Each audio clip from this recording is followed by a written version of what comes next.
to Oink Time Pod. I'm Jen Carnovale. I'm Ben Ellwood. And this week we have a wonderful conversation with... Akmal! Akmal! He chats with us. It's awesome. You're going to enjoy it. But before we get to that, if you like the podcast, please rate it. Yeah, guys, give us 5 stars on iTunes. It helps other people see the podcast and get it into their ears. Tell all your friends, every friend. Even if they hate it, they'll tell someone else about it and then they'll like it. You can tweet at us at Oink Time Pod to let us know if you have a word for the hat.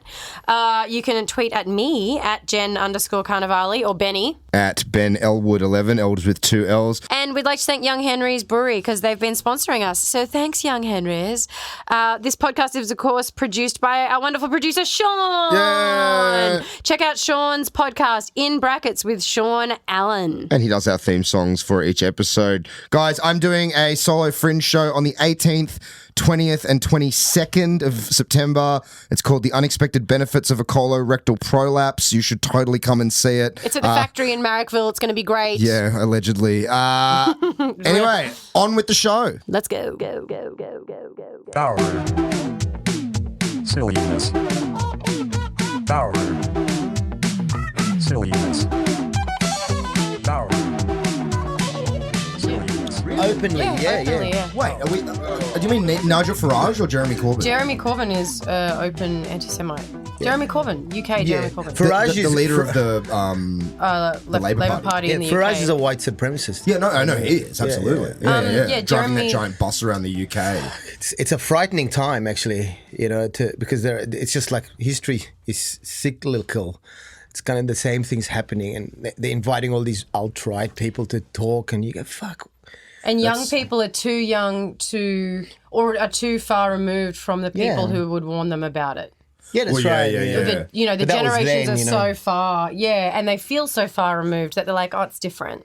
Oh, well, I mean, I can blog about it. Kids talk about No. Kids talk about like an older generation of iPhone as like an olden day technology. Yeah. That's how. So you talk about something like the Holocaust or something like that. It's like, oh, that's like that's 100 ancient. years ago. That's before the pyramids, right? That was a long time ago.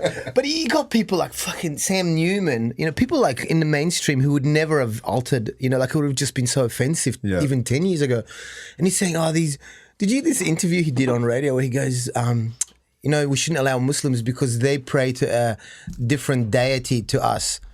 You go, what? Man. First of all, most people are atheists in this country. Secondly, what about Hindus, Jews, all the different... well, what about you could narrow that all the way down to all Orthodox are allowed and Catholics. to... These do are things. fucking idiots. It's so strange because it's like, I think the left is like cannibalizing itself and getting so outraged about, walking into a room and going, "Hey guys, that's gender specific. That's disgusting. You're a fucking sexist." Yeah. And meanwhile, you've got all these like genuine Nazis like that. Yeah. Who's the guy, the leader of the alt-right in America? The guy that got the Guardians of the Galaxy director fired. Oh, I don't know the name. But Stephen Miller. Stephen Miller. So he's like a proud, confessed Nazi. Yeah. And he's very smart. He's figured out how to weaponize the left's outrage against itself. Yeah. So anytime someone criticizes one of his guys, he just gets his army of trolls onto their Twitter feed and just goes mining for potentially problematic things, retweets them, and then the other week Disney fired one of their biggest directors based on some 10-year-old jokes. Well, and then you realize the whole time they were being manipulated by a fucking Nazi. It's crazy. I know I keep saying this and we're sounding older and older every episode, but like when we were younger, I remember being told don't be impulsive about stuff. Like I remember it was because Ben and I were talking about the other day how it was really common, in the 80s for people to say stuff, 70s, 80s, like if someone said something to you, they'd go, oh, well, who cares what they think? Yeah. That was a really common attitude instead of like, what did they say to my baby boy? Your parents would be like, who gives a shit what they think? They're fucking idiots. And it's the same thing of like, oh, well, you don't have to yell at them just because they yell at you. It's all feeds into the responding so quickly without any thought and impulsively that there's no room to breathe and there's no room to analyze. So people are just jumping on each other with the most insane shit. And then, like you said, they're proving the point of whoever is trying to get a rise out of them or And then you got Sky Channel in Australia giving voice to the Nazi that wants every school to have He wants every child to have a copy of Mein Kampf. What? Oh my God. Did you not see this? No. Man. I don't have a TV. Well, they're actually they gave this guy called what's his name? He's really quite well known as a Nazi. He's a real drongo. Is he Australian? Yeah, he's a real fucking Can I just say idiot. how much I miss that word? And I like that to preface. He's a Nazi and a drongo. Man, you should hear him speak. He's almost like, and you go, and they defended it by saying, well, everyone's entitled to free speech. But he's not, his free speech is not inhibited. He can go online, and he does. Yeah, and he has a huge following now. Yeah. But, yeah, Blair Cottrell, his name. He's a real, Blair Cottrell. But what's it like? What is he? He's A a middle-aged Nazi. guy? But yeah, I know. But like, is he a middle-aged guy? Is he a young guy? No, he's What is he? young. He's young, and he's an admitted steroid abuser. He's been he's been what you want. he's been charged with assault and all sorts of things. And they gave him like a full half hour on this program, on this national, and then they said, yeah, okay, everyone's entitled to their free speech, but you don't have to give them a megaphone. Well, this is the thing. Yeah, exactly right. It's not inhibiting the free speech to not give them a platform, as though it's, all ideas are not equally legitimate. No. Some ideas Yeah. are shit ideas. Of course. And there's nothing wrong with saying that's a shit idea. And also, there's nothing wrong with taking the angle of, well, we're a national channel and we're going to be going out to however many people, and do we want to give this much time and voice to this person? Like, where's that conversation? Well, what it does, it gives him legitimacy. Yeah. So suddenly he's Completely. not a loony that wants, all non-whites out of the country. Yeah. He's now been given legitimacy. Do you think it's better? Because, I feel like in Australia, probably all over the Western world, but probably every country in the world, but definitely my only experiences growing up in Australia, there's always been an undercurrent of vile racism. It's always been there. Yeah. My family, came in 58 and were disgusting wogs, and, my mum got the shit beaten same. out of her because she ate a salami sandwich and her name was Maria. It's like such typical It's stuff. always There's been nothing- there. Yeah, so it's always been there. And I know when I was in high school, it was very, maybe not in my suburb, but in the CBD and that kind of stuff. The racism was there, but it was very covert. And is it better now that it's overt rather than it being I covert? don't think so. Yeah. I mean, in the sense of, like, think if it's when all it's- out there, at least you can say, well, that guy's a fucking racist. But yes, that's true.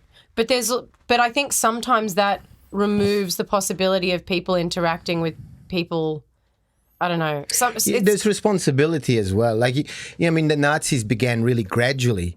It didn't just happen overnight. It was a gradual acceptance of the fact that we are superior to you. It took years and years, and it was a lot of brainwashing through the media, through propaganda, and that's what we have to watch. Yeah, because that's what I think freaks me out is when it's overt, it's easier for people to come together and to start saying crazy shit like that. Us and them, yeah. Us and them. It's much easier to find your fellow psychopath instead of accidentally engaging with you. Say someone's anti-Semitic and they don't know and they're talking to you because they're not screaming it and they aren't in a group of other people. They can engage with you, Ben, and then later go, oh, he's Jewish and I didn't, it can enable conversations that might not have otherwise happened if... Yeah. The easiest way to, say, for a politician to get into power at any time in history is to find an enemy and say it's us and them. Even someone like Pauline Hanson, who is really stupid and not really qualified. Yeah. Hey, she ran a great fish and chip shop, man. Come on, credit where credit's due. She only sold whiting. but like when she started, it was the Aborigines, it was the indigenous people who were, they get more than what they deserve, and so she got a lot of response by that, and then that died down, and she's like, the Asians are a good... Exactly. Let's go to the Asians. And then she got a huge response because, the Asians are the source of your trouble. You can't get a job because the Asians are here.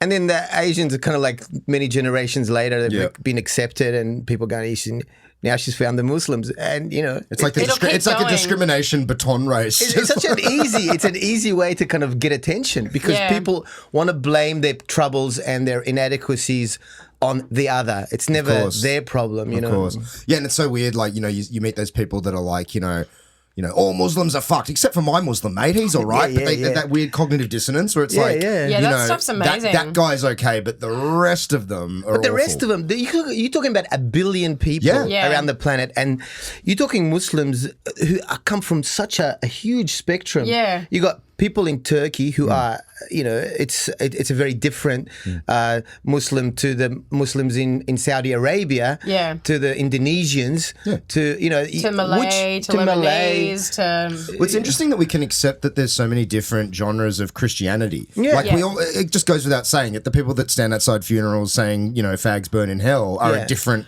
class of Christian to the average. Same argument. You could easily say the same argument. Say, look at what the Christians do. They kill abortion doctors and, they go, no, that's... Which is a form of domestic terrorism, even though it's not called that. Well, it's... Well, the priests themselves, I mean, you could go on for hours about what they do. But I think it's easier because people can often identify a Muslim woman, men sometimes, but really easily. So it's easy for them to go, I saw a thing where that person was fucked and you look like that person, and that's all they need. Whereas if someone is Christian or Protestant or, whatever. It's easier to hide. It's way easier to hide. How many people do you know who are religious who wear a cross? I mean, they might dress slightly conservative if they're really conservative Christians, but even then, you don't really know. But also, I mean, we've all been brought up, even if you're not, I mean, I wasn't raised religiously in any sense. Lucky. You're very, lucky. Very lucky. I'm fucked up because of what was it? Coptic Orthodox. What is that? Oh, wow. It's a very extreme cult. Really, it's a cult, Egyptian Orthodox, and they're the most hateful, most racist people that I've encountered in my life, without question. Without question. But like, is it an offshoot of? No, it's actually an offshoot of a thing called Gnostics. The Gnostics were the original Egyptian Christians who was they were very sort of. It was very what's the word, mystic. Yeah, right. So they believed in and so these it's shot from it came from that, and they kind of institutionalized it. Right. If you're interested, I can tell you more. But no, I am. I'm actually very interested. Yeah. Well, is it how common is it in Egypt? Gnosticism or Coptic? Coptic. Coptic is about 12% of the population are Coptic, and it's. They say it's the oldest form of Christianity, but Gnosticism basically preached that it was the creation story about how God created the world and then Satan. The Genesis creation. The Genesis creation, right? The Genesis thing.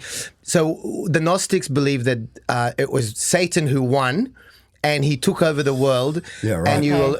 And basically, they preached, don't breed, and because basically we want to get to, once you're released from this body, you become one with the good, the light, and you overcome that evil. So it was a very, sort of nihilistic cult, and so that they took the basics from that and institutionalized it and made it into an And you were born into that? Yeah, I was born into it. I was really for how long were you indoctrinated into that? Till I was about 18. Fuck. Was it really hard to let go of it, or did you have?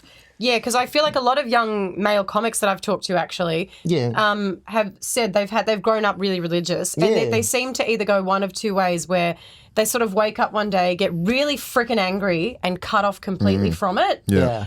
Or they have that slow unraveling of it where there's so many emotions and disappointments and like that realization over time of like how much you have to unpack. It was a really gradual thing because my parents were very devout. And you just, it's everywhere. It's so everywhere. Like as soon as you can talk, you have to learn all these things off by heart. And so you probably went to Jewish school? No, that's what I mean. We're very lucky.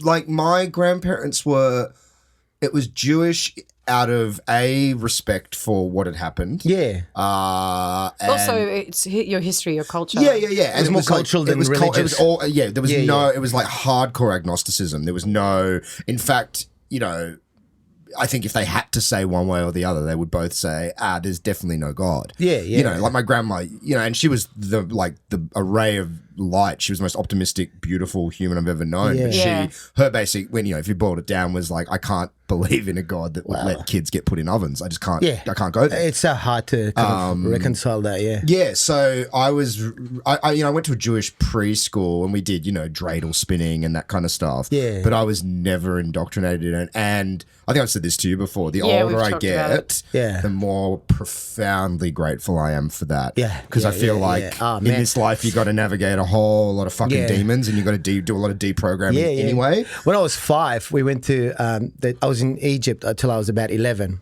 right? So we went to this movie night that church were holding because nothing that you did socially or otherwise was outside the church, right? So we went to see this film and it was The King of Kings or something like that. And you saw that the Charlton graphic. Heston, right?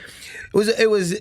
I can't remember, I was 5, but I remember the brutality of it, the blood and the nailing up, and then I was told that this is because of your sins. Yeah, see, You that have to- stuff is so mental. It never leaves. It doesn't never leave. No. It doesn't leave. I grew up, my family, my dad's Italian and mum's Catholic, mum's Hungarian, and we grew up with Catholicism. But my mum actually said to me the other day she found it really hard because her mother had passed away when she was young in Hungary and her dad was Unitarian, but then he was in a camp and there was like all these weird things where she didn't feel like she belonged, and she's like, I don't even know if I am this, and like just the effects of this woman who's been through so much is still questioning stuff about a religion. Yeah. And it's like, man, you've lived so much and you're worried, like in your 60s, if you are where you belong, because she came here when she was young and they were very poor. And in her words, she was like, oh, we got dumped with the Aboriginal kids in churches and they'd look after you because you were like the immigrants, and so you wouldn't hang out with the other kids. With the normal kids. Because the Aboriginals were considered others, and your mum was an other as well. So all the others go in together. Brisbane. She said it happened in Brisbane. Right. But so they would be like together. So she has a lot of guilt and a lot of love for the church because nuns were feeding them. Yeah. So she has like all this stuff. You just realize how much of it is ingrained over time. But like for my dad's side, I think my dad would identify as a very strongly Catholic man, and my nonna has, like 6-foot statues of Mary. Yeah. We and grew stuff. up with the statues. Yeah, like they're full on, and We had a statue of the Virgin Mary that doubled as a bottle. So I swear, they unscrew the Virgin's head and you can fill it with holy water. Oh yeah. Then They're the so glow in the respectful, dark right? one. Yeah, the glow in the dark ones that they sell at Broadway. Nonna had the glow in the dark ones. Yeah, we had the glow in the dark. Unbelievable. And whenever we'd stay at her house, we'd sleep in the lounge room, and I'd always be scared because it would like glow through the eyes and stuff. It was kind of petrifying. But The phosphorus thing, it's the green light, right? I don't know. I feel like it's a form of child abuse. Sometimes it's literally Yeah, abuse. But I mean, Yeah. just the psychological aspect of it. To tell a child who is literally like, the purest thing, it's like a blank slate. There is You're no going to go evil to in hell it. for eternity. And it's your fault. But that God he's loves sad. you. did conflicts have to do reconciliation? Because I remember being young and having to not reconciliation, sorry, Confession. confession. Yeah. Because I remember we've talked about this, Ben, but I remember when I had to do it because I went to Catholic schools up until like year 10. I remember making stuff up. Because I was a very young, very naive child, even for my age, and I'd hang out with my siblings. But there's this priest going, what have you done? What have you sinned? Yeah. It's all about control. Yeah, and I remember being like, I lied to mum and I took something, like I just making stuff. How fucked psychologically is that on a child to be I killed my parents and buried them in the backyard. And I in the lied. Yeah, it's just like, it's crazy that to make a child do that. Well, yeah, I mean, it's just so, it's like, I think it's because like I think my family was always very comfortable in like leaning into the mystery and being comfortable with I don't know. See, but that's like, good. That's a really healthy conversation. Yeah, and it was great because we would we'd have these great sprawling discussions of what if it's what if we're just fucking a cell on a body of a giant god, or what if we're in a simulation, or what if all equally valid interpretations and all equally fun to play with. And See, I feel the world is confusing and scary and unpredictable, and that's where religious people come in and they go, oh yeah, well, and it's such an easy way to control people because we know things and we have power, we have got a connection. It's so safe. Like we're an agent, we'll speak on your behalf to God. And I can't believe that anyone really has faith in the Catholic Church. I mean, I have no faith in any religion. I think they're all ultimately about control. Yeah. But the Catholic Church in particular, I think you'd have to say that if there is something called evil, I know, or satanic, man, it's a man who's pretending to be God to molest children. Yeah, it's evil. And the Pope is infallible. That's what they believe. Can't make any. His palace of fucking gold, because that's what Jesus was all about, right? Gold. That's right. And Gold. diamonds. They got gold. They launder crazy. money for the mafia. Yeah. We were in the Vatican. Me and my wife were lining up, and the line was just enormous. And it was like 70 euros to get in each, and but you have to go to the Vatican. You think that's gross? Listen to this, right? And we're going, fuck, the line's long and it's hot, and but by the time we get close, they're going to close. I think they close at 5, right?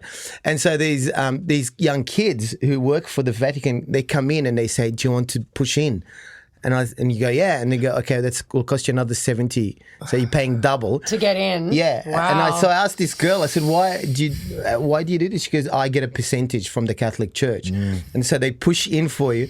And then, and you can check this. This is extraordinary, right? This is a religion that preaches the teachings of Christ, who said money is the root of all evil. By the way, they seem to forget that conveniently.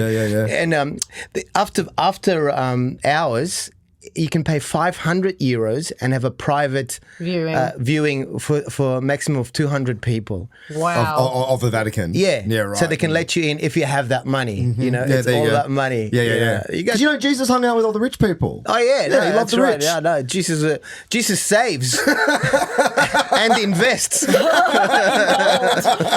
his own little country. It's so crazy. It's like, have you guys seen that movie Spotlight? Yeah. No, I saw The Keepers on Netflix recently, which was incredibly distressing, and I think same story. Yeah, it's about the investigation into the Catholic Church, but at the end, they, it's harrowing and it's fucking awful. But at the end, they go, all right, and here's a list of all the churches around the world where pedophile priests have been exposed. And this list goes for longer than a normal credit roll of a movie. It does not stop. Yeah, but that wouldn't even be all of them. Of course. And in that moment, you have to be like, well, this must be in some way institutionalized. Well, because it can't be in every fucking church, in every country, on every continent. And it's not as... anyway. And I feel if you're a pedophile, for example, and you wanted to have sex with children, there's no better place to be than in the Catholic Church, because you got privacy with a you can groom a child. You can groom a child and you're alone. And if you're caught, the church will protect you. Yeah, and shuffle you to another fucking and church. your family won't be asking questions of why you aren't with someone or why you aren't interested in females or males, because you've got the robes. So you're like, I'm a priest. I don't need a partner. So if you're a pedophile, that's the place to go. Yeah, and I feel like if I was a Catholic, like I know there's a lot of Catholics that have questioned their faith because of this or left the church because of this, but I think because they started thinking, of course. Yeah. But there's even more that are like nah, like la la la la la. But it's like I feel like if I was a Catholic, I would be more outraged than same as if I was a Republican in America with what Trump's doing. Why aren't you more outraged than everyone? Because it's this guy's what Akmal hijacking. is saying. It's like it's safe. It's safe. It is safer for them to continue to believe in what they've believed in. Possibly in, from, like you were saying, from the moment you could speak, learning these hymns or these prayers, this is... But you're always going to blame yourself. If you're a child and your parents are going, this is the man you should look up to, this guy has a direct connection to God. Oh, even that is foul. You're gonna feel that you're the one to blame. You're wrong. You're the one in the wrong. There was just recently a cardinal was because the Vatican is its own state, so they can do whatever they want. And the cardinal's been molesting children for something like 24 years. Yeah, and the Pope basically he defrocked him, but he sentenced him to a life of prayer. Oh, so there was no punishment, nothing. He just, just reflect on what you've done. Well, they did an inquest, and I'm going to get the number wrong, but it was in Argentina. It was something like 33 out of 35 of the archbishops stepped down before they looked into it. This Pope is from Argentina. Yeah, there you go. Because they had all been assaulting and molesting not just children, like nuns, community member, everything. It was a whole ring, and they all stepped down before the inquest because they were just like, we don't want any scratching. Do you think it's because it's for something to be this prolific and this endemic? It's like there's something fucking going on. Yeah. Do you think it is a result of telling a person that they can express no sexuality whatsoever. And so over the course of decades, what would have been a normal sexuality morphs and transforms into something just beyond Heinous. the pale and heinous. I don't buy that. I think that if just because you refrain from sex doesn't automatically mean that you're attracted to children. No. I don't mean that. I think as well, like because otherwise men who are in prison would start looking at child porn. Do you know what I mean? It's like, but the same level of access isn't there. What I'm saying is, but yeah, that's true. There's no guilt. I'm not I saying guess. that someone who abstains from sex is automatically going to turn into a pedophile. What I'm saying is when you it's fertile ground. When you have very natural sexual urges, and then you are part of an institution that says, no, you're not allowed to have sex, B, you're not allowed to touch yourself. Like I've read stories about priests tying their hands to the bedposts at night so they don't involuntarily masturbate in their guilt sleep. and It's fucking crazy. Yeah. Well, they So I tell just young feel like boys if you masturbate, you're going to go to hell. it's That's unbelievable. so traumatic So- on a brain in itself. So I do wonder if the kind of like not just the abstination, but the kind of like you're a demon if you even access these things. Then because Maybe, to me it just but- seems like how can you have this many of them? It's fucking crazy. Well, I think it's what you were saying before, where it's now at the stage where it is so common knowledge that if you were a man who was a pedophile, I can see why they would go into the priesthood because it ticks a lot of boxes for them. Yeah. So maybe in the beginning, no, but now I believe heaps of people who are pretty, disgusting might go towards it because it's a nice way to get away with what they want to do. Are you full atheist now? I'm open to anything if there's proof. I'm open to the bigger things. I think there's more to this world than we can see or experience. But the alternative, they kind of narrow it down to, if you don't believe in God, then you have to believe what we say, which is these stories and these nonsense and these miracles and bullshit. They narrow it down to those two things, these options. And I go, One or the other. I don't believe in what you're saying, but I'm open to the idea that maybe there is something bigger than us. It doesn't necessarily have to involve us. We always arrogantly think that we play a bigger part than we do. Yeah. And there's a guy who made a good argument about, say, why don't aliens come and communicate if they're aliens?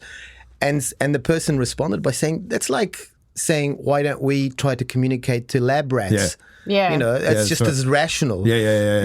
And so I'm open, but I think the more I think about it, that Islam, the monotheistic religions in particular, have been brutal and just seems like a lot of bullshit, a lot of hatred, a lot of violence, and a lot of violence. I mean, Christianity. People say about Islam is a violent religion, but you look at the history of Crusades, the Inquisitions. During the Roman period, once Constantine took over, it was just going kill to try and so all the monotheistic religions evolved through bloodshed. Bloodshed and rape and murder and despite their beliefs, their contradiction. And how can you sort of people don't question that. They go, but that was a long time ago. Yeah, but that's the birth of it. Well, that's the beginning. And it's baked into the cake of the whole theology. You can't escape that. Whenever I hear Christians, the Bible is a book of love and have you read that fucking book? It's a book of rape and horror. Rape and murder, awful. and there's some horrific stories. And God the whole time, especially in the Old Testament, is just this petulant, abusive father figure who is torturing his children and prove you love me. There's a great story, and I grew up in a very literal, like they believed in the stories literally. You don't question by it. the book. There's a guy called Elisha. Elisha was this bald man who was unattractive, right? And he was walking. You check this. I don't know why this is funny. It's already funny, right? It's in there. It's like he's a bald, unattractive but man. It gets so much in better. The Bible. Cool. But he was a prophet of God, and God loved him regardless. Regardless that he was a bald, ugly man. Unattractive man, right? And he was walking beside the river one day, and these children came out and teased him because he had no hair. So they started singing songs and teasing him. Even that far back, there was bald bigotry. This is before the Ashley and Martin thing came in. That was brought in the New Testament.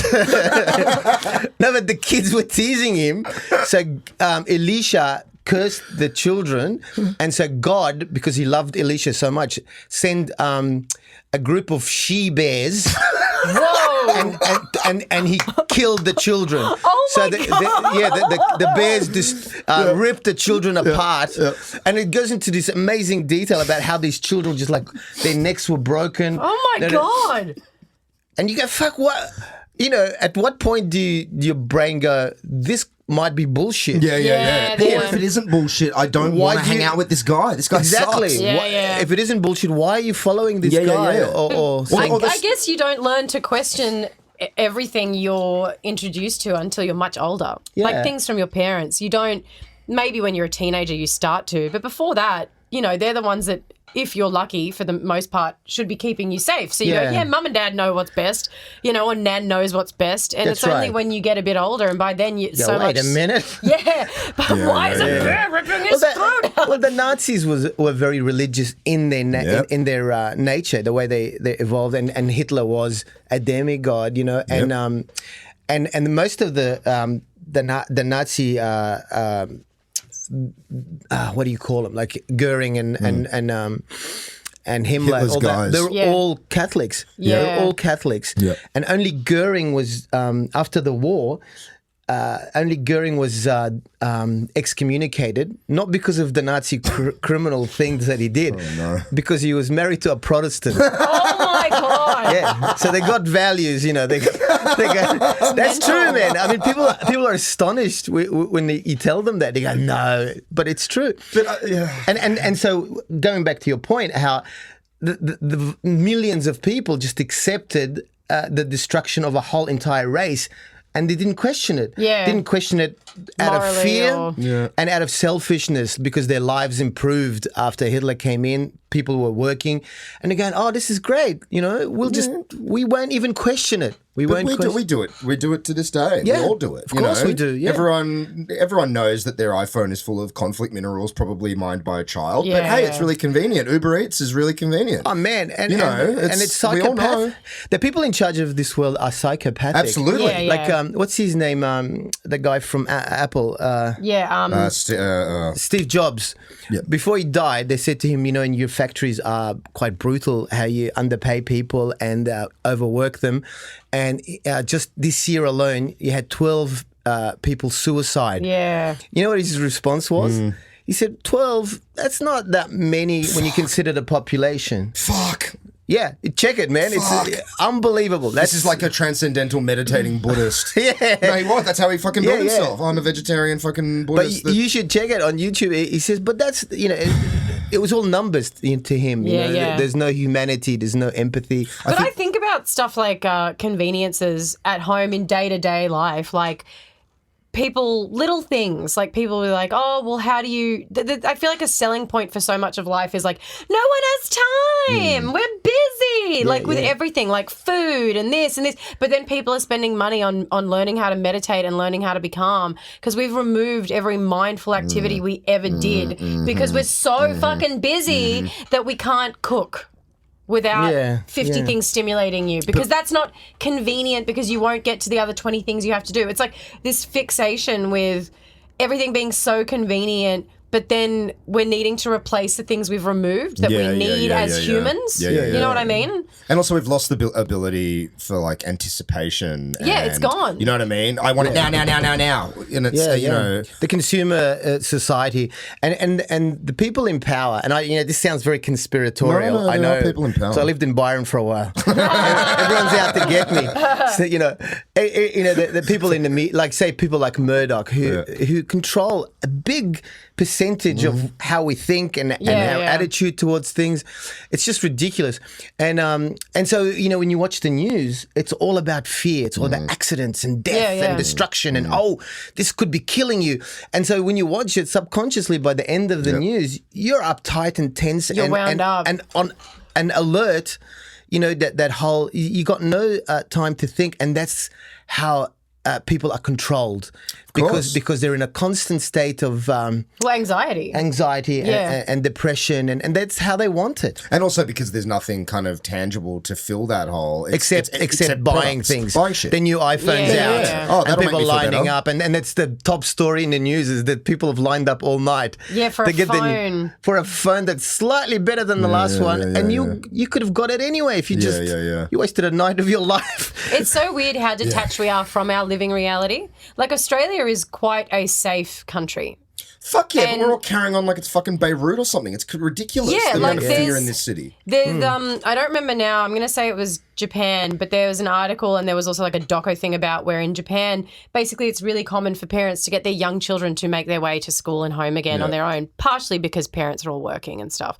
But like 5-year-olds, it's very common to see them on the train going to school. And there was all these responses online of like, that's so irresponsible. That's so dangerous. That kid could have 50,000 things. It's like, well, the two safest places in the world are like Tokyo and Osaka. Yeah. Why is it irresponsible to teach your child how to get from A to B? Like, if anything, it's making it safer for every other child that's traveling. Like in Sydney, I catch myself doing it where I'll be like, oh, you know, if my niece is out there, I should be there with them in case something and it's like, Man. what the fuck? Like, The best thing you're in suburbia in Sydney where things do happen and they're horrible, but the way we live is as if they're happening all the fucking time, and they're just But you're not. programmed to feel that way constantly. Yeah. And we were talking about this the other day, you know, with the immediacy of the news, you know, like there can be a shooting happening in America and it's not just, you're not hearing about it after the fact. You're getting the live Right update. now. Oh, the killer just blew his own brains out and here's the slow motion footage of it. Yeah. And your kind of primitive ape brain can't tell the difference. Exactly. You're going into fight or flight mode. Even though that's happening on the other side of the planet, it has nothing to do with you. You don't know those people. The killer is not in the house, but we are put in this position where we're in this constant state of anxiety. But they look like you. These people could have been you. Yeah. And it that's could what be you it's about. tomorrow. It could be you tomorrow. Well, they remove your humanity. I listened to a podcast today about they interviewed 3 trauma surgeons in America and just asked them their responses to things. And basically, they were all saying they want guns to be illegal in America, and they think the reason that they're not is because, like you're saying, Benny, people watch it and the fear kicks in where they're like, I need a gun to protect myself, but the humanity's gone. Like when they show the photos, like Sandy Hook, where they're babies, when they showed photos of them, they're like Facebook photos. Like they're photos where people are like, geez, like the humanity of what's happened, that someone is gone, is lost. And it's all so glossy that even the killer is usually a photo where they're like, it's like a movie. They're like pouting at the screen. course. And, you know, they're They've looking been like the devil desensitized. man that's going to come and get you, so you better get a gun to get them. And it's like, no, they're a fucking idiot who had access to weapons when, you know. Yeah, and poor mental health care. And poor mental health care. But it gets so far removed from what it is, it becomes this big drama that fear kicks in instead of the humanity of it. Yeah, the sensationalism and turning all this stuff into and that's what it is. It is entertainment. It's become completely this, entertainment. You know, like these maps of the fucking killer's path, and like why do we need to know that much detail about I it? think there's more to it than entertainment. I think there's a conscious effort to manipulate the masses into being to be controlled easier in an easier way by keeping them, you know, sort of uptight and anxious. And, No, I agree. Well, that's why they hated it when people discovered tea, because people weren't drunk all the time. They started having actual conversations when the English started drinking tea. It's true. They were like, go back to having beer so we can just tell you to shut up. It's funny because you say that, you know, that's conspiratorial thinking, and you know, when I was younger, because I do believe that there are people in control, but I used to think it was like, you know, whatever, the Bilderberg group or the reptilian. I never went so far as to believe reptilians, but whatever. No. I always cut off But you there. never know. But, you never know. Hey, but I don't think it needs to be a centralized conspiracy.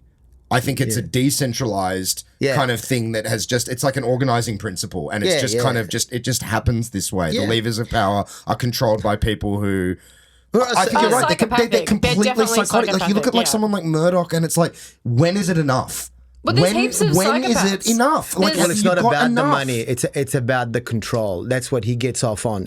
Money is meaningless now because he's got so Yeah, it much. wouldn't mean So anything. how do you think a guy like that, who has had so much control and so much power for most of his life, like how would he reconcile now that his body is deteriorating? He's like, did you see that photo of him coming out of the ocean? Jerry Hall was helping him out of the ocean, and I don't have a lot of compassion, but just on a human to human level, I looked at it, I was like, oh, no matter how you're powerful a you are, frail, you're going to die. dying old man. If you're a psychopath and you're going through life and it's gotten you there, they're not questioning their motives for shit. But They're not the questioning. capacity's Yeah, low. they But don't have the also, capacity. They're just psychopaths. When you say like, why does he keep going? It's because power is the most addictive thing in the universe. To let go of power. Look at Mugabe from Zimbabwe. He was 93 and he was still fighting to remain in power.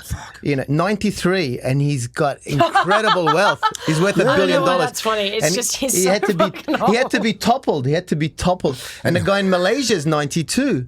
He's 92 and he still wants power. Well, let's go. What are you going to do? I mean, people retire and they freak out. If you've been fucking leading your. But when you've had power, it's really hard to let go of. Usually, you have to take it through bloodshed and war to remove someone from that power because it's got to be the most addictive and. But then it's so funny. You look at someone like Trump, and it's like you are the most powerful man on the planet, and supposedly, and I couldn't imagine a more miserable, just demented cunt that's ever lived. You know what I mean? Like he doesn't look like he's happy. Well, he doesn't look like he wants it. But I do believe also that he will not leave willingly, and he will have to be. Well, and I think he'll have to be goose stepped out of there by the army. But I think his whole thing is such a clear image of what you're saying about power because it looks like he doesn't want it in the sense where he doesn't want the responsibility, but God, he loves the power. Yeah, it's Like about the attention. And he's a he's like the narcissist. He's the clearest ultimate symbol. narcissist.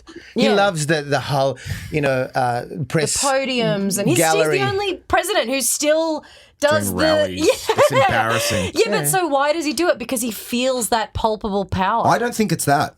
I think he does. I don't think it's that. I think that he is. Oh, loved maybe. I don't know. Yeah, I but- think that he has a black hole-sized emptiness in him that can never be filled. It can never be filled, and he needs to be loved. Just like comedians, really. Yeah. with a lot less money and power. Say what you will about Trump, he does have a comic's timing. I mean, he's lost it in the last year or so as he gets more and more insane. Well, psychopaths are very charming. But dude, some of those fucking rallies, you could see why a certain person would be very charmed because by him. it's their best mate. It's the guy at the barbecue who's making everyone laugh. And he has great. Did you ever see that? And he's not a politician. And he's not a That was his politician. appeal. And that's the really insidious thing about him, that he has shattered that image, and it needed to be shattered. The image of the smiling fucking politician on the podium, with the fucking skeleton puppeting their strings. Yeah. I'm glad he's destroyed that because I don't know that it can go back to. Hey, I'm, and I represent the American He broke people. that, I think he broke that, but he's purported to replace it with authenticity, but it's a bastardization of authenticity. It's not authentic. It's a caricature. It's a caricature of It authenticity. is a caricature. Yeah. And I also think that he doesn't have as much power as we led to believe he does. I think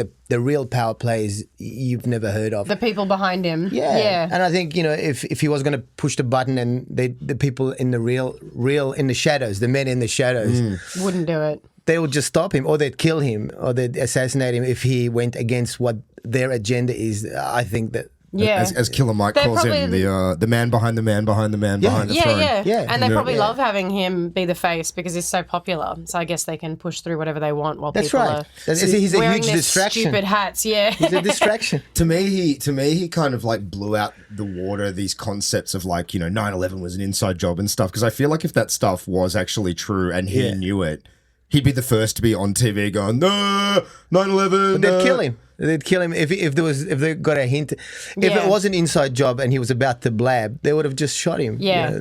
And they probably told him that if it was an inside job. Fuck. Yeah. And I think there's a footage of Trump at the day the planes hit. Yeah. Did you see that? Unbelievable. He says there's no way a building would fall like that. They had to have had dynamite around them. And he actually says that. He goes, this is the weirdest thing I've ever seen. No, but did you hear what he said after that? Yeah. He goes, it's unbelievable. Now my building's the tallest building in New York. He said that. He's standing in That's the fucking right. rubble. Yeah. For the bones of powdered bones of everyone in the air. Oh, no, my building's the... Well, Yeah. that's... I don't think a worse person's ever existed. He is just... Well, that's a typical psychopath behavior, right? Like what is that? Clinton was a psychopath. He was actually. Yeah, I think he is. But no, he was actually officially. He did the test. Oh, really? Yeah. Holy shit. All right, and he's admitted as a psych, but he's a lot smarter in the sense that he can cover it.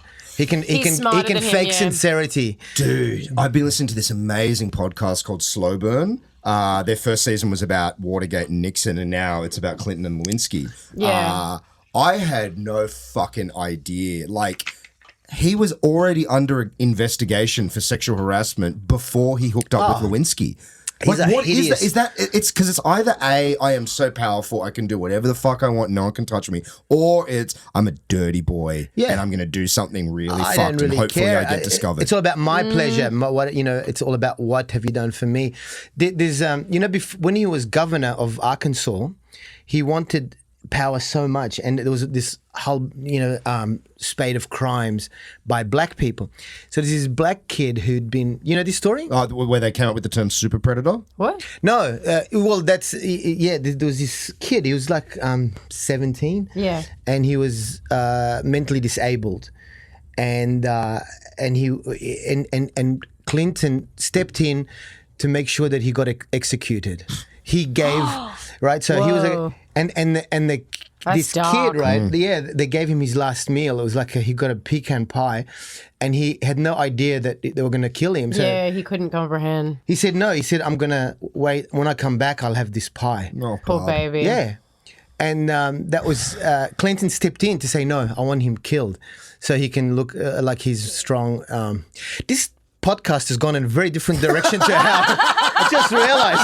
I didn't even know. It just Have we happens. started? Yeah, sorry. It just happens. with this Clinton stuff, listening to all this stuff and their demonization of the media and all, and it's like the first, maybe not the first because it probably goes way back, but like there's a lot of parallels with Trump. Oh, yeah. The whole Clinton dynasty and the way they kind of conducted themselves and the womanizing corruption and the lying and all of it. And it's all there in microcosm. Yeah. And so it's like, it's so interesting, with retrospect to be able to look back on this stuff and see the threads all the way Also, through. we were talking about overt and not with things like racism. What do you think's better if Trump and Clinton are similar? Because Trump's obviously the really overt one. What did you prefer? Well, I mean, I was a teenager when Clinton was... No, but even just, just the way people carried themselves. I would rather Clinton. Me too. Because I feel like what Trump has unleashed First of all, Trump's biggest crime, all the racism and all of it, obviously, I feel like his biggest crime is that he has destabilized reality. Yeah. And there's no reality left. And there's no... And he's also erratic and unpredictable. Yeah. And I fear him. There's a part of my head every morning when I check the news sites before I've woken up properly that is Bad move, Benny. that is fully expecting to see a picture of a mushroom cloud. Like, it's just... You'd know. You'd be dead. If that war happens, Well, no, I mean, on the other side of the planet, but you know what I mean? It's just like, what has this motherfucker done and what is he capable of doing? But I think it's what Akmal said. The people behind him wouldn't let him push the button. I don't think he wields as much power as we're led to believe. Yeah. I think Clinton was a psychopath. I think that Trump is psychotic. Yeah. In terms of, like I've seen interviews with like that Ed Kemper serial killer. Like, if you ever see interviews with him, he is amazingly articulate.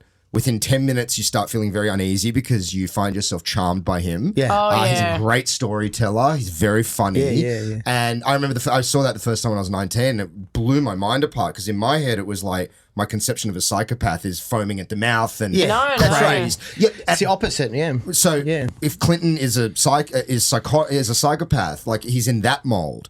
Whereas I think that Trump is psychotic. I think he's absolutely is frothing. He's at the not mouth. well. He's mentally He's ill. not well, and I think what's happened with him is it's a similar thing that happens to all these 20-year-old YouTube stars that are vlogging every day.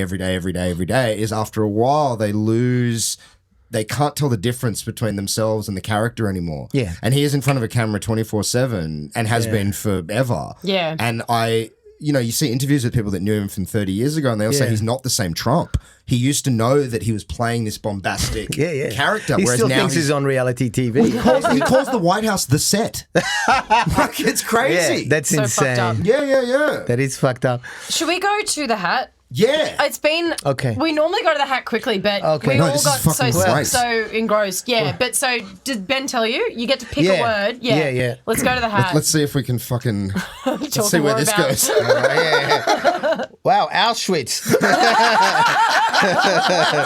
That's it. Silliness. Silliness. Oh, From what's it? Cameron Duggan. Oh, He's former guest. A former guest. He gave us Okay. the word silliness. Yes. So do you Wow, have, that's a shift. no. We'll tie it in. It'll all be good. Well, how silly is Trump? And the Pope. Such a goof. I mean, the Pope is silly. There's a guy who wears a dress and a little hat, the thing, you know, the little cap that he wears. The skull cap. If only the Catholic Church and the people in power were silly, it would be they'd be much more approachable, much more likable. Like, you know, the little skull cap that the Pope wears? Why not add a propeller? You know, people, that's silly, but it's also, you know, fun. People can laugh. You know. Well, silliness is an interesting thing because I think like to a point, you know, there's silly and then there's like, you know, There's all right, dangerous. Yeah, fucking no, relax. yeah. But I feel like silliness is actually, and I'm trying to access this a lot more because I, you know, Me I think in my too. 20s I was very fucking serious. Yeah, same. And I thought that was very empowering. And what I'm coming to realize as I get older, it's actually. It's almo- shit. It's well, shit but to it's be also- serious Yeah, and and heavy it's all the almost time. it's almost a form of weakness to not yeah. allow yourself to be kind of, you know, vulnerable and to just And to allow yourself laugh to at be yourself. a fool. So what I mean, we're getting heavy again, but what it will. society does It tends to is, do that. is because you're a commodity as to the people in power. You are there to make money and contribute to the economy. So the sillier you are, the less functional you're going to be, the less likely you're going to turn up to work on time. And so what they do is from when you're young, you're silly and you're creative and you're imaginative. And they knock it out of you. And they destroy it. Yep. They destroy it because you have to be a commodity, a functional machine that contributes to their wealth mostly. Yeah, that's right. That's right. It's like because silliness is a form of deviancy by the dictionary definition. Rebellion, Yeah. being subversive, being trivializing things. That's why we're privileged to be doing comedy because we're the only, really there's not many communities on the planet that has as much license and as much freedom to be silly and to be childlike and to question things and to be subversive and disrespectful. It's really healthy to be disrespectful. Absolutely. Don't just, So The irony being that most comics are the most self-serious person in the world that can't take a fucking joke about themselves. that's right. Yeah. Well, that's what, when you were saying it before, I have been trying to make a conscious choice of being lighter with that kind of stuff and not being sillier with little things, like laughing at yourself. And like you said, comics are so fucking serious. If one of us, like Ben and I have been doing this as a live show and without fail, the shows have been so much fun and they've had a great response. At least one of us at the end of the show is like, oh, I think I really fucked up everything. And it's like, no, you just did a podcast and people had fun. But it's like taking everything so fucking seriously is really exhausting. And it also contributes in a way to being tired and then also following the rules of things because you don't have time to be creative. There needs to be this nice balance. The most successful comedians, the people I really look up to, people like Ross Noble, for example, I think he's really brave. And I've seen him die in the ass in front of 2,000 people at the town hall in Melbourne. I'm going, man, he must be devastated. And I saw him afterwards. He's going, I'm just mucking around. I came up with some new bits. And people are afraid to fail. And they're afraid to look bad and look silly. Afraid to look silly. And if you look like, your life is gonna end and you're gonna not even exist on this planet. Why are you so precious about a bad gig or something that didn't get a laugh? Or I know. But it's also, you have to be prepared to fail. I think it's all super ego shit. It's this like, and it's maybe. and I think talking before about in my 20s, that's super serious. You know, I have all the answers and I'm the repository of all the wisdom and and suppository. Don't get silly. But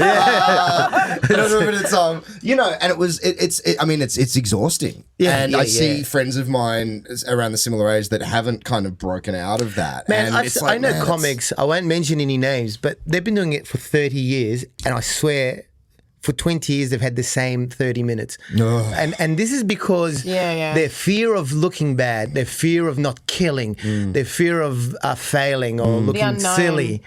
Yeah, and so you don't grow, you don't develop unless, whether it's comedy or just life. If you're not having bad times, if you're not fucking up, if you're not making mistakes and losing, then you're not developing, you're not learning, you're not growing.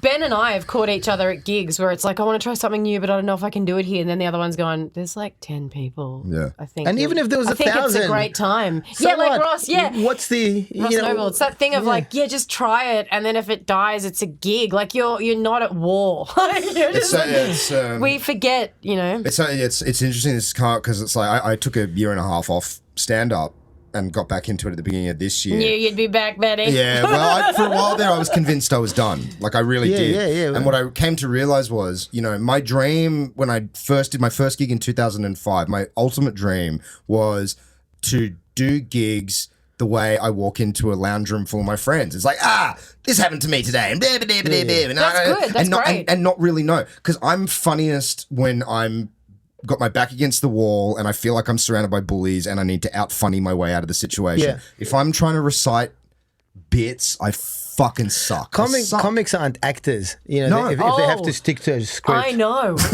I got an ad the other day and it was really distressing. I saw Ben the next day and he's like, how you going? I was like, I'm going to cry if someone tells me to sound natural again. Like, I'm not an actor. Just do it again. Just a bit more natural. Yeah. So you know what I do? Bit more natural. I was like, I can't do this. Ads are hard because you have to stick to the script. You can't just go ad lib, Yeah, and I find that so hard too because you get so lucky with comedy. You're like, I'll say whatever I want because it's me up there. Yeah. But it is easy to get caught in that trap, man. Oh man, because that's when I took that time off. What I realized was I wasn't against comedy.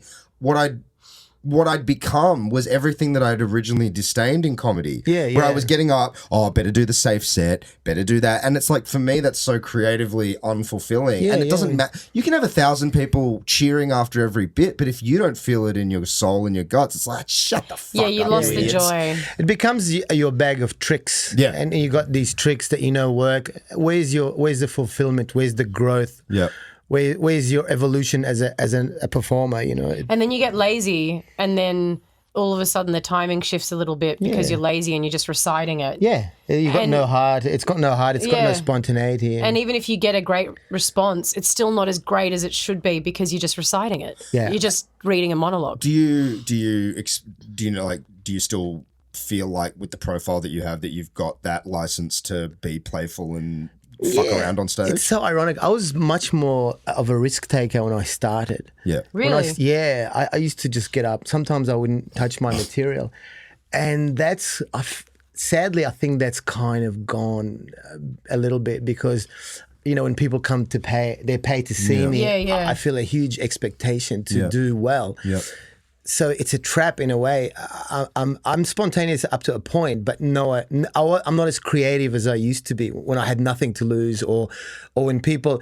I used to get comments where people go, "Oh, geez, when you first got on stage, you didn't look like you were going to be funny." I've heard that a lot. I don't know why. I think I got a funny head, But when you had nothing to lose. And so that you got to kind of talk to yourself and say, you still have nothing to lose. Yeah. You're still there's going to be a time where you won't exist on this planet. Yeah. Fuck it. It's all nonsense. Yeah. It's all, you're already dead. It's all rubbish, Yeah. So we might as well make the most of it, have fun, take risks, play around. Is that bubbling up in you? Like, do you want to do more of that? Yeah, of course. Yeah. I definitely do. And I've seen it with people over the years. I've seen comics come and they stuck to the same thing, didn't take risks, and then they disappeared just because they got bored.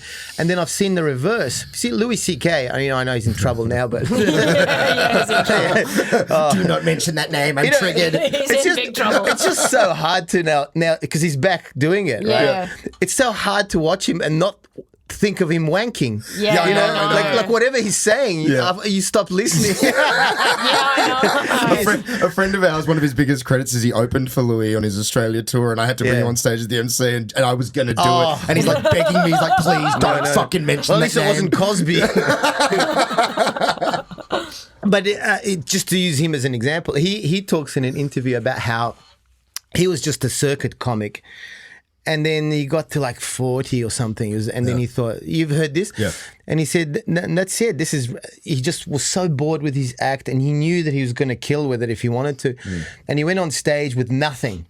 And he said to the audience, I've got nothing, and I'm just going to see what happens. And he built it on that. And then suddenly it opened up this part of his brain where he was far more honest, far more revealing. In the moment with the audience too. Yeah, but also what was coming out creatively was far more, may not even been as punchy, but it was far more, it was real and far more memorable. And people went home taking a part of him with them rather than hearing a bunch of really good gags and it's all forgotten, you know? The crowd fucking know, man. Even if if they don't consciously know it, and you can hear it in the difference of the laugh. Yeah, you know? yeah. You hear that when it's da da da da da da da da da, the audience ha ha ha ha, and they laugh from their throat. But if you're saying something really fucking true, especially if it's specific to whatever 25% of the crowd, like really fucking specific. It's like it sounds like crying, like they're laughing from their guts. You know. Yeah, but they can tell so much. Like if I have a new idea, say I think of it now and then I go do a set tonight, but then I end on an old bit. No,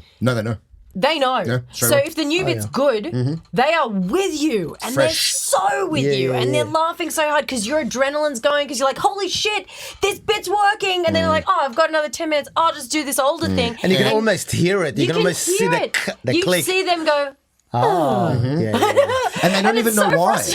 But I don't think they even consciously know. They just know that something's shifted. And now your timing you're or performing. how you're presenting Dude, the story. I'm doing this festival show in a week and a half. And it's going to be great, Benny. Well, you know what? I finally surrendered to something the other night.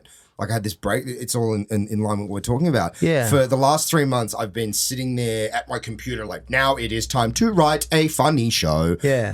And everything that I've written, I've gone out and I've tested it and it's just fucking tanked. And the moment I scrunch the bit of paper and I go, fuck this, and just start talking, everyone's laughing again. Yeah. And I was actually surprised when you said you were going to go home and write at the computer because I don't do that. I've never been able to do that. So what am I fucking trying to force myself to do it? It's crazy. But this goes back to this whole thing of like taking a year and a half of comedy. And when I decided I was going to get back in, it was like, right, you're going to commit to that original premise of walking on stage, having a vague idea of what you want to say, just not how you're going to say it. That's right. And so I've been trying to write this script, having a complete meltdown. You know, I mean, every time I see Jen for the last 3 weeks, I've been like, I'm having a fucking nervous breakdown. He's not been like it's not been great. And then the other night, it's tough, man, and it's relentless. It's relentless, and it's like even if you come up with a killer hour in a year's time, where's your new killer hour? Exactly. You know, and there's that part of me going like, and what I was really freaking out about was the knowledge of like when you stick to script, when you're trying to perform a monologue, you fucking suck. Yeah. Because that that dynamic, whatever. Well, everyone's different. Like if you see Bruce Griffiths, for example, he's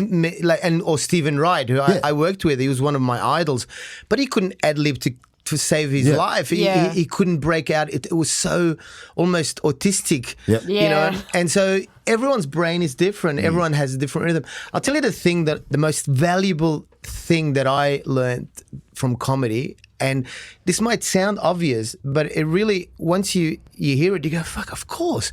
It's not really about the laughs. It's not about how hard the room is laughing, because you could kill and be totally forgettable, and you could just get 5 laughs and people are like, there are many examples of that. Yeah, you know. I mean, you watch Carl Barron, who just like numbers wise, there's no one in the country, possibly even he'd be in the top 10 in the world. Really? Yeah. Oh man, he outsold Seinfeld and he outsold Chris Rock. He doubled the audience of Chris Rock. Really? Shit. He's the manager. Artie manages him as well. So I'm, he tells me all these things. He just did 15 shows at the State Theatre in a few months ago. Wow. And then he backed it up with 2 shows at the ICC at 20,000. That's mental. It's just crazy, right? That is mental. And I've seen him a lot, like you go watch him, you go, fuck, I would kick his ass, right?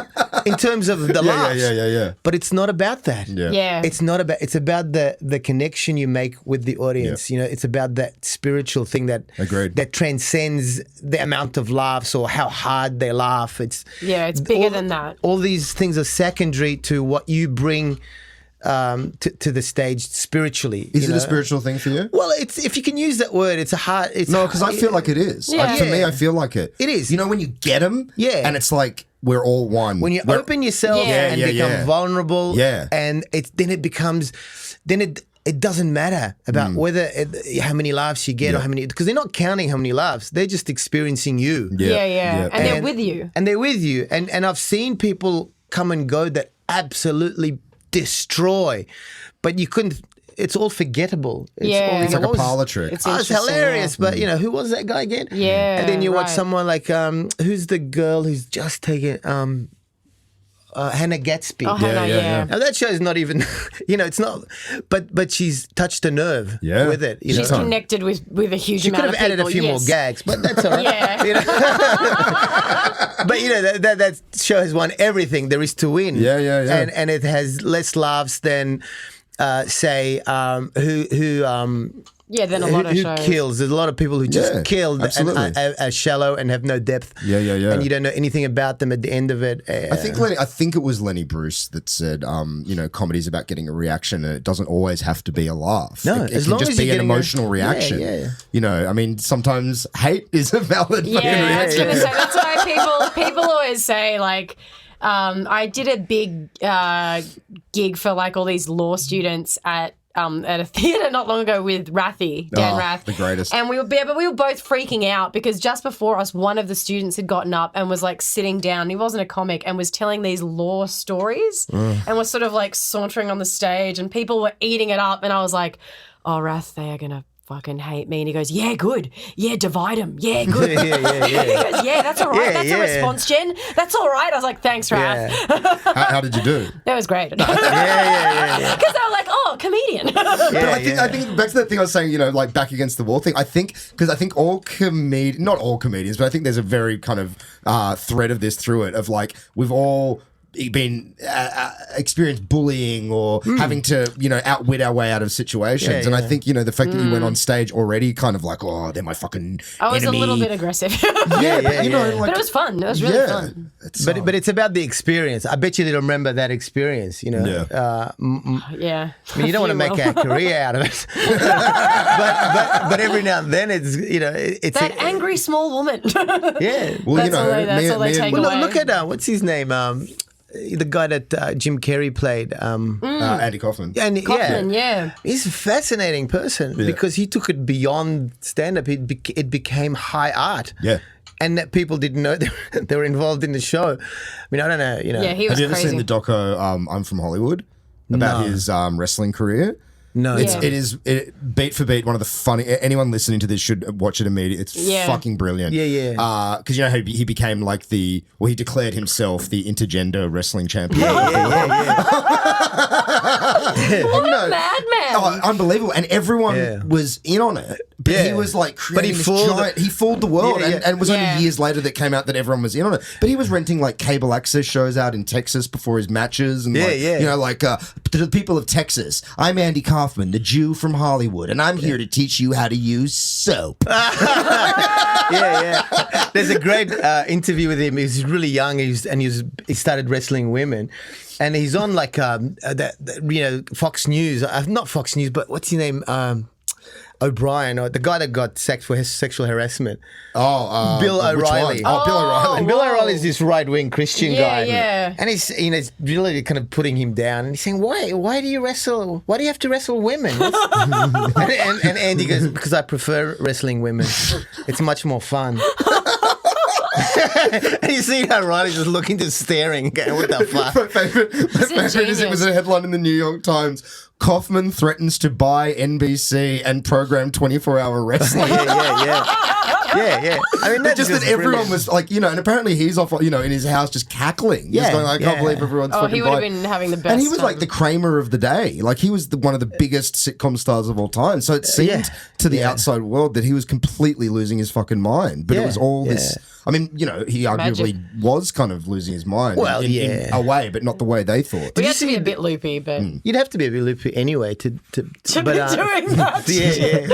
But there's a great documentary with Jim Carrey actually when he played played him. It's a fantastic doco because he starts to do the Andy Kaufman thing. Did you see that? Yeah, it's great. I haven't seen it You yet. should see It's on Netflix though, isn't it? Yeah, Andy What's it and Me, called? I think. Andy and Me. Yeah, It's brilliant, actually. It's brilliant, but it's one of those things where it's like, man, if if you were behaving like that on set in 2018, you would be fucking fired. Like, there's no way. Well, there's if no you're way Jim that Carrey, you could, and they Yeah, do you know think that he he was would? getting in character, so they kind of cut him some The slack. scenes where the director's like begging him, just going like, Jim, please just talk to me. And Jim's like got a paper bag over his head. He's going, Whoa. I'm not Jim, I'm Andy. I'm Andy. Don't call me Jim. So it's where art imitates life, imitates art. Yeah, it's yeah. crazy. You know, But yeah. then all this weird shit happens. Like Andy Kaufman's actual parents come to set. And Yeah, he's and they still- think it's like they're interacting with him like he's Andy. like he's Yeah, it's him. crazy. And they give him a hug, and the Whoa. dad's crying. Yeah, and, yeah. And he's saying, "Thanks for coming to see me, Dad." Oh my God. Yeah, it's I got to see it. It's really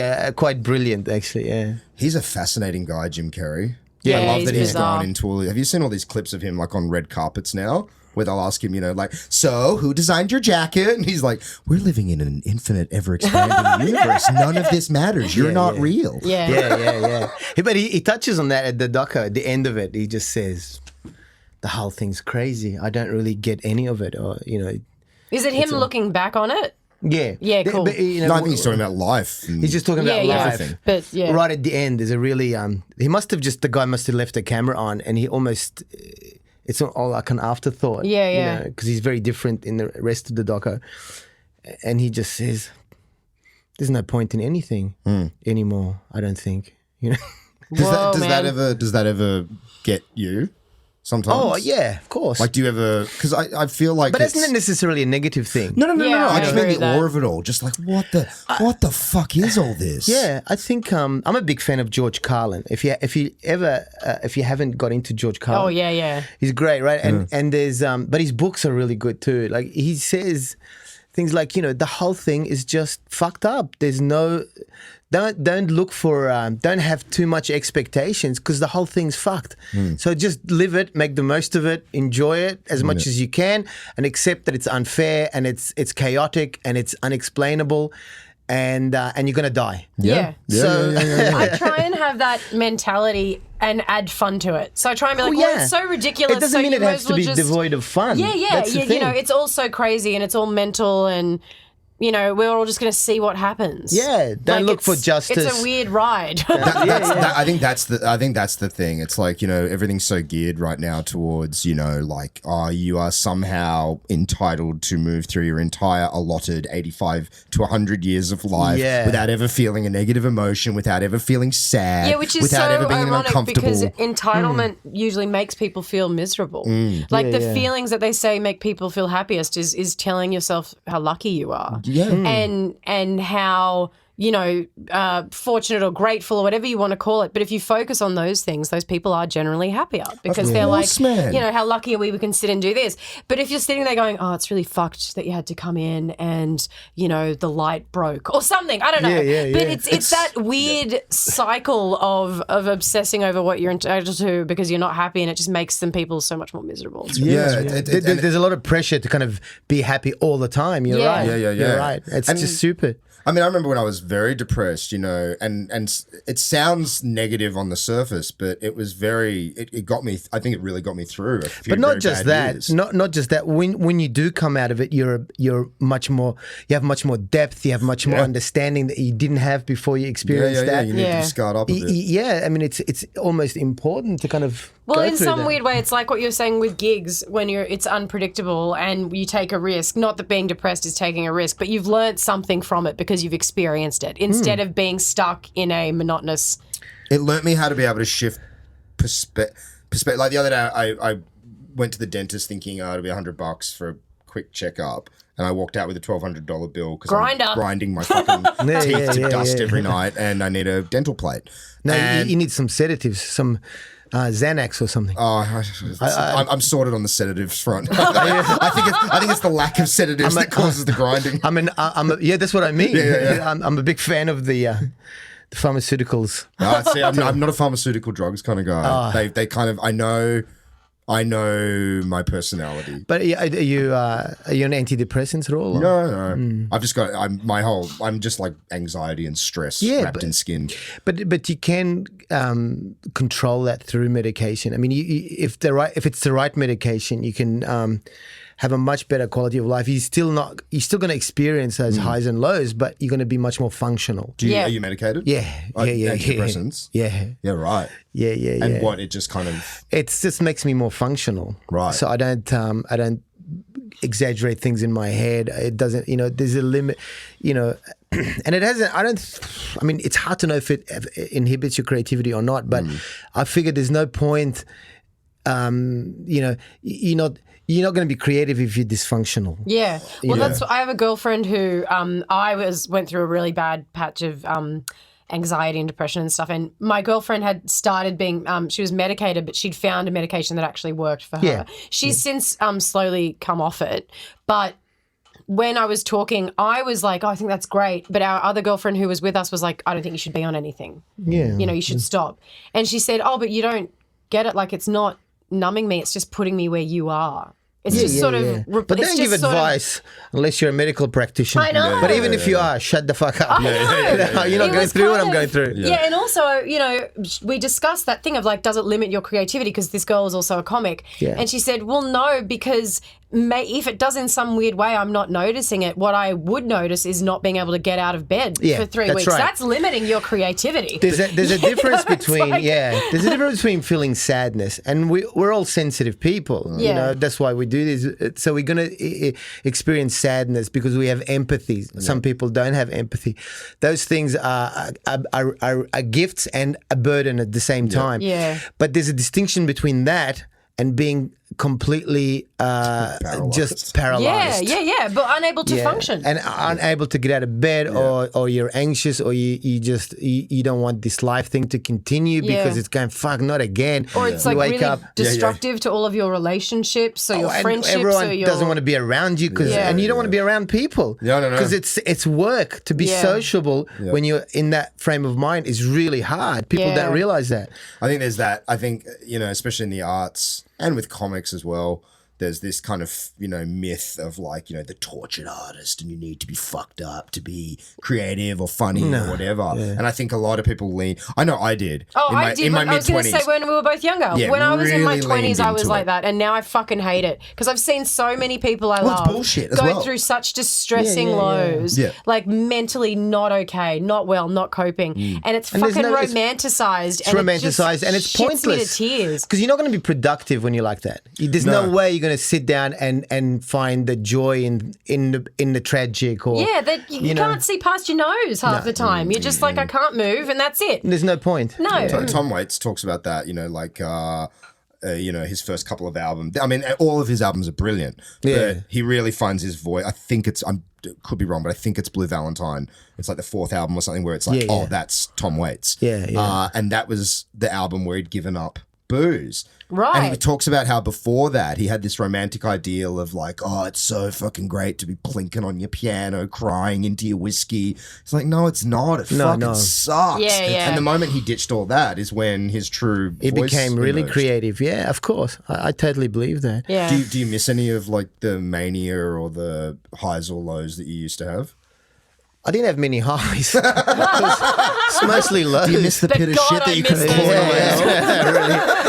Well, it was. I had the reason I'm on the Central Coast now is because I wanted to basically, because I was traveling a lot, as I told you last year, and I came very close to just having a full nervous breakdown. It just escalated.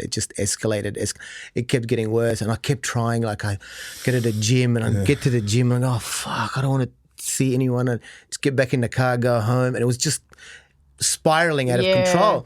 So one of the things was I got my medication right, and I started to get super busy.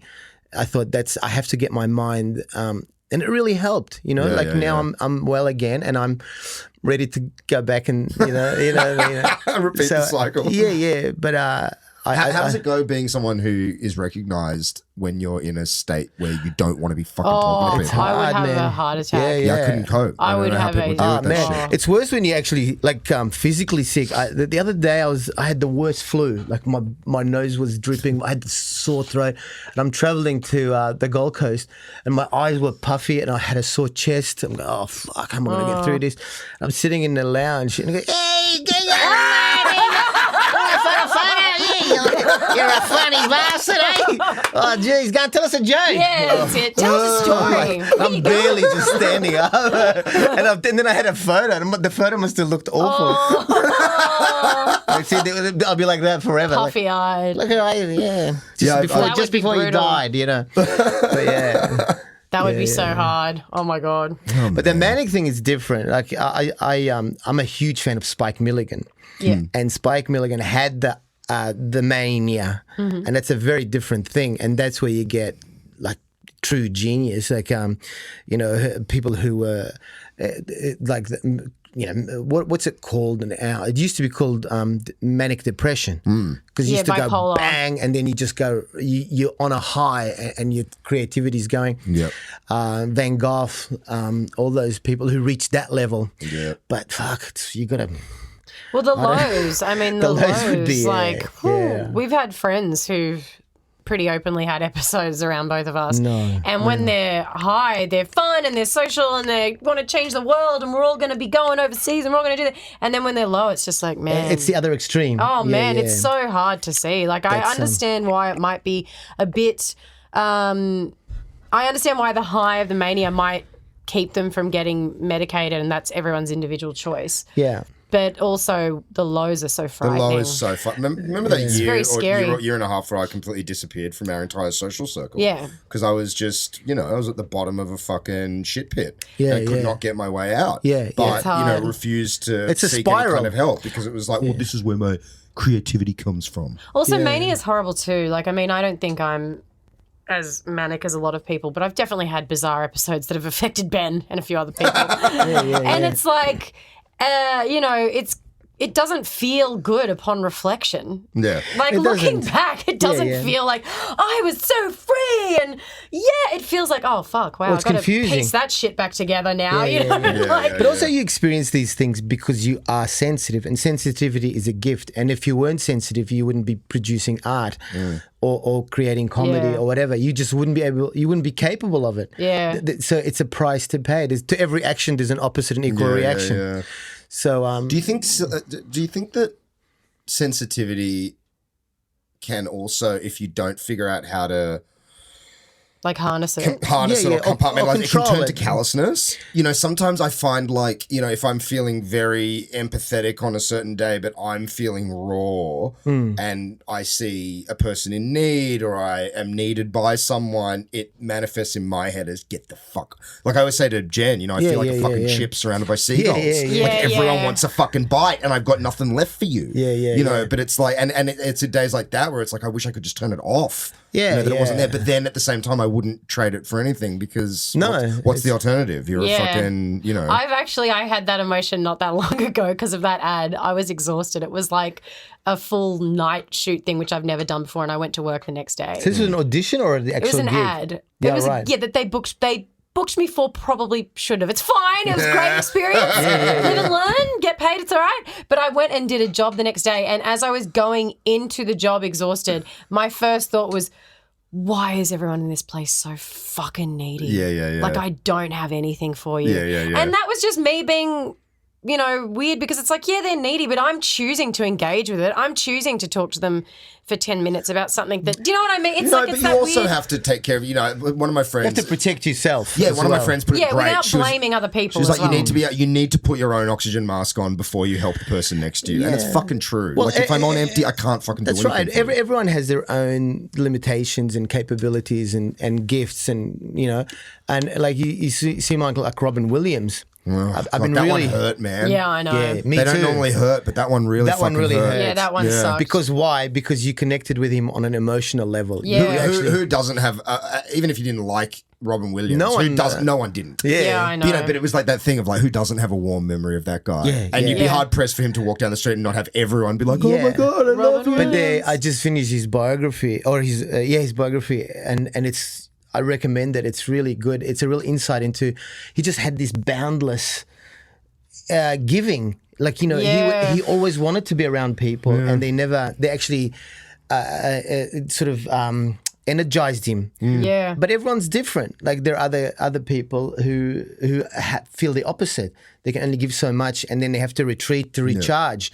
Where he was always, I mean, cocaine would have been a big help. He was a big coke addict. He used to like do Mork and Mindy for 12 hours straight and then go to 3 nightclubs, like comedy clubs. It's mental. Perform till 3 a.m. And then do it again. Yeah, and then get up the morning and his friends would go, come on, man, we got to go to bed. He'd be the one. Keep going. Yeah. And there's stories of people who he was in a diner somewhere in the middle of nowhere. He was on tour, and there were this group of people who just they were at a funeral. They lost someone, and they were coming back from a funeral, and he overheard, so he just sat down, and they went, "Oh, it's Robin Williams," and he said, "Oh, come on, forget that," and he just talked to them about loss, and he says, "Oh yeah, I've lost people too," and It's so lovely. I have a picture of Robin Williams on my wall at home. Oh, no, you've seen it. I know a lot of US comics that knew him quite well. Yeah. And they all say that he was just like this beautiful, this warm, soul, giving person who just had endless. It seemed like endless. Well, I got to meet him in Sydney when he did a gig, and I did a gig with a friend of mine. And it was afterwards, and it was like the end of a night. And we were like, all these comics were there, like shaking, like, it's Robin Williams. And he couldn't have been nicer and calmer. Where was that? And that was in the Cross. There used to be a comedy club in the Cross, and we all went upstairs. I can't remember what it's called now. It's called... Because it wasn't Happy Endings. It was something else. I remember, and Gary Eck was with him. Yeah. Because Gary was working with him on Happy Feet too. That's right, yeah. And this is the story, right? You should get Gary here. He'll tell you the story. Elijah Woods. Yeah, Elijah Woods was there as well. And Gary was really intimidated by Robin. He's going, oh, fuck, that's Robin Williams. Anyway, so Elijah Woods going, so you're a comic. Yeah, man, you want to go and hang out at a comedy club? And Gary said, yeah, man, I'm actually doing a gig tonight. Yeah. And Robin Williams overheard, like he thought, oh no, he's going to be too busy. He's got people looking after him. I'm not going to hassle him. And he goes, are you going to comedy night? Oh, I'd love to go. Do you mind if I come? Oh man, do you mind if I come? Yes, please come. I know. And he was just really. But that's why he was so good. There was no pretense. There was no ego. Yeah, there was no ego. Not to too inorganically circle it back to silliness, but I think when we're talking about the reason it hurt so much, I think he was kind of like, he was almost like this embodiment of joy and silliness and all of those things. Playful. Yeah. And for him to end his life, in obviously such a painful and tortured way, it was just like, man, what the fuck? Yeah, but he looked like a very deep guy. Like, he looked like there was a lot of pain and stuff going on as well. Yes, there was a lot of pain. There was a lot of suffering, and but he just didn't show it as much. He didn't wear it on his sleeve like some people. So giving. Yeah. Silliness, huh? That was like the most unsilly conversation about silliness ever, but I think it was good. Well, it started with power and then it transitioned into silliness. When you start with the Nazis, it can only get you can only get sillier from there. And Coptic Christianity. Yeah, that's right. Well, Ben was saying this episode's definitely going to be called Power. Yeah, Power and silliness because heaps of it kept linking back to it. So. Oh, man. Thank you so much. Thank you, Akmal. My pleasure. Thank you for having me. I appreciate it. It was wonderful. Do you have any shows or anything that you want to plug? What have I got? I can't remember. I know I got something in Brisbane next week, but I'm sure that I can't remember the details there. People should be able to find it. Yeah. Look for my head on a poster. It's unmistakable. We also have a tradition of every guest adds a word into the hat. So is there a word that you wanted to chuck into the hat? Let me think. What's a good word? All right, what about contentment? Oh, cool. Very good. Great word. Great. Well, guys, we did it. We solved all the fucking world's problems. That's why I'm tired. I need a nap now. We can dedicate this episode to the great Robin Williams. Yay! Yes, absolutely. The king. The wonder. Thanks, Akmal. Thank you so much. Pleasure. Thanks for having me. Yay! Yay.